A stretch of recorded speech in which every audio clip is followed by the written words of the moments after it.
we got the first mayor in Canada that approached me, Ron Higgins, in a town called North Frontenac. I had a meeting with Ron Higgins last year, June or July. Yeah, it's in Ontario, yeah. What an amazing guy. He completely gets it. He's a really conscious dude. And we had a 3-hour lunch meeting and about a 2.5-hour drive east of Toronto.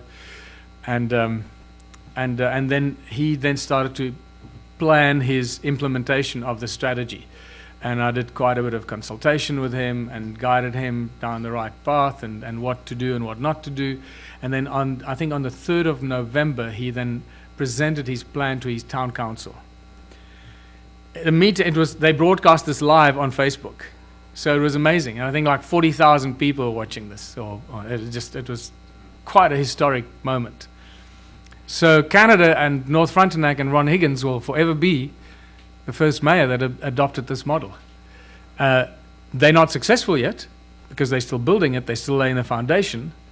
And I think North Frontenac, in a way, has some challenges because it's not a conventional little town. Like here's a town, and, it's a large sort of rural area over a very large, many houses over a lot of big area.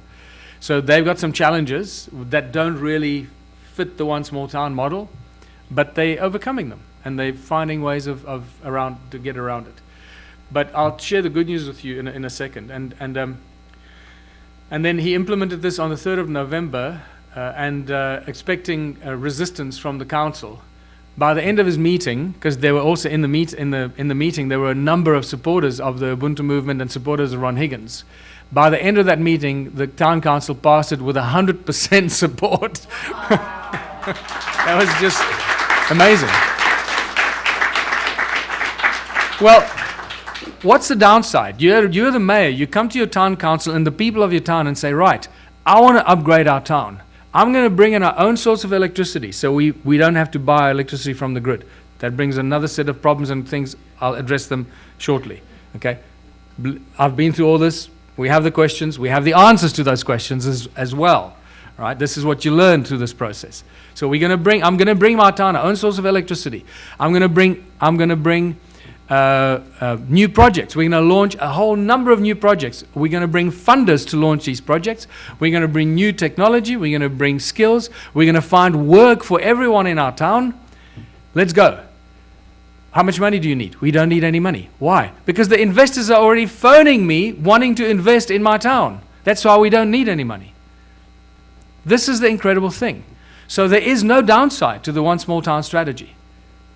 And when you see the document, the sort of proposal that I've put together for mayors, it is a 10-page document that by the time you finish reading it, every mayor that I've given this to, and every mayor or town councillor, when they read it, they go, great, let's go. Because there is no downside. They don't need any money. They don't have to commit themselves to anything. They don't have to do anything except say, I want to uplift my town. And from that moment on, everything changes. What has happened to Ron Higgins now is that, first of all, when he started this process and started to publicize this on YouTube and Facebook and so forth, and he's not doing it quite the way that I anticipated, so, I will do it differently with the next town. But still, he suddenly started getting thousands of emails every week of congratulating him, saying, hey, we're here, we support you, we want to move to your town, we want to come get involved, do this. And he called me on Skype. He said, I don't know how to handle this. I've never had to deal with 3,000 emails. I live in a little town. So suddenly he became a hero to thousands of people around the world. And then what happened, he started getting phone calls from investors. The last time I spoke to Ron Higgins, he told me he had at least 13 investors and several $1 million pledged to projects that they have not even launched yet. How many mayors in the world do you know that sit with that problem? Not one except Ron Higgins. So what happens when you start this process? The one small town can change the world. What happens is that you attract the attention of the creative people, the engineers, the inventors, the healers, etc., because you're offering them a haven to come and give expression to what they're good at. And you attract the attention of the investors. Why? because suddenly the investors, and anyone who is in the investment game here will know what a dangerous thing it is to invest these days. You can lose your money in a heartbeat, right? So the investors suddenly know, especially the conscious investors, know that they've got a very safe and secure place to invest their money, and for creating something good for humanity in any case. This is a win-win for everybody. So the investors win, the people of the community win, the mayor wins because the mayor is suddenly a bloody hero, and everybody walks away very happy. How many of you have seen our One Small Town video? No? Okay, so let me play it for you. So you get an idea. This is just a 4.5-minute video that just gives you a very basic rundown, and then I'm going to take you through the steps because this will allow you to think through it. And if you could just mind the audio on this. Just check the audio on this. I'm not sure if it's how it's gonna come through.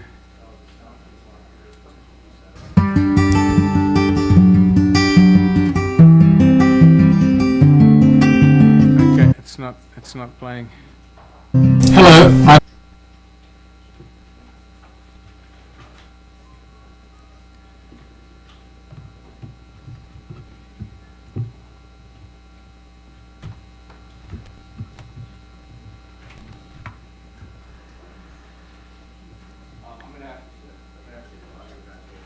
Oh, okay.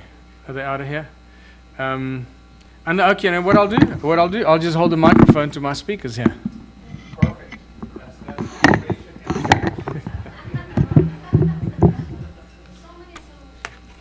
See how simple that was?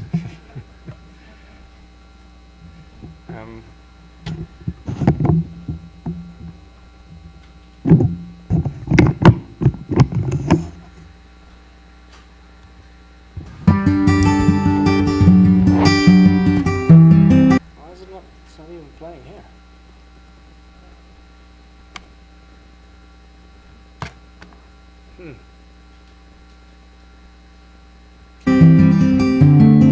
Strange.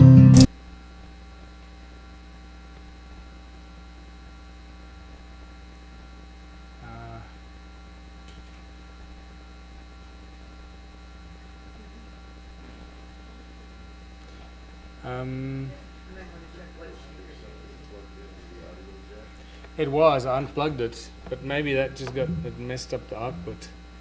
So I'll tell you what I'll do. I will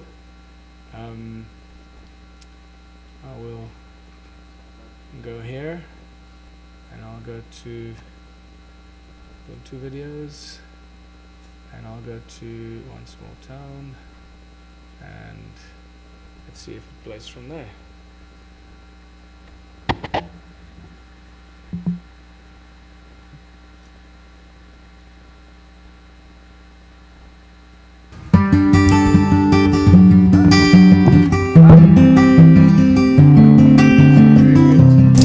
I'm Michael Tellinger, and I'm the founder of the...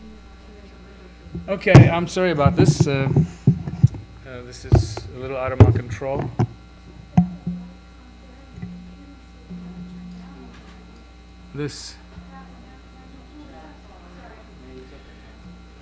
I don't know what's going on here. This is very weird. Okay. So, yeah, let's just get out of this. So if we can't get this right, it's just very simple. I'll talk you through it in any case. But it's a lovely little video that shows with little illustrations how this thing works. But I'll talk you through it.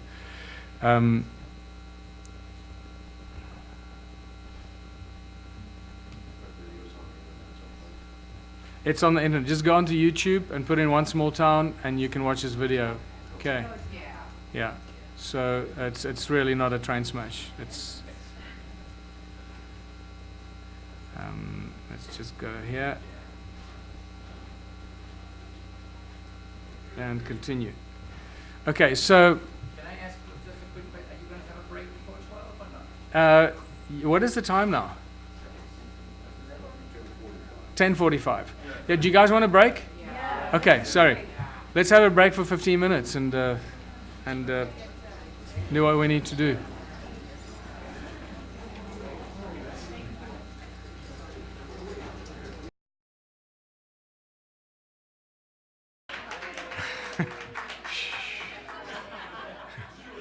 Magic. So welcome back.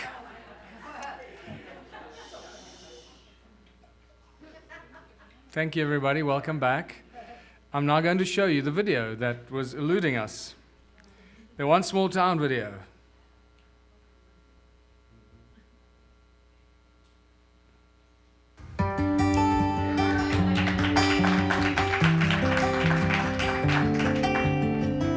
Hello, I'm Michael Tillinger, and I'm the founder of the Ubuntu Liberation Movement. Welcome to the launch of our new strategy and plan of action, which we call One Small Town Can Change the World. So, what is our plan? First, we find a small town of around 5,000 people who want to participate in their own makeover, their own salvation, their own rescue mission. Then we find consensus between the people, the mayor, the council. We identify the special skills and talents of the people. We identify the industrial and environmental potential of the town. Then we develop a razor-sharp business plan for a variety of community projects to match these skills and individual potential. These projects are actually meticulously well-planned businesses, but there is one huge difference between these and other businesses. These belong to all the people of the town, together with the investors that made it possible. Everyone in our town who participates in the transformation will contribute 3 hours per week towards one of these new projects. This creates a powerful free labor force that no other corporation can compete with. Then comes a really critical part of our plan. We analyze how much our town needs to consume of everything we produce. And then we produce at least 3 times as much as we need. We can do this with ease because our cooperative labor force. Everything we produce is distributed freely to everyone who participates. And the other 2/3 are sold on the open market to our neighboring towns and cities, or even exported if need be. But herein lies the twist. We sell whatever we produce cheaper than any other supplier. How is this possible? Because of our free labor force and the ingredients that we supply ourselves. And so, in a strange twist of fate, money will become the tool that destroys capitalism. It becomes clear that contributionism devours capitalism wherever it may be. This will lead to a substantial income stream from all our projects very quickly. From food to technology, healthcare to music, tourism to engineering, and so much more that would not be possible in a capitalist model. Why? Because it would simply not be financially viable. Set your imagination free and imagine how much wealth our little town will create from just 50 new projects. But what do we do with all this money? We keep it simple, as we always should. 1/3 goes to the investors or the farmers or the factory owners that turn their businesses into a community project.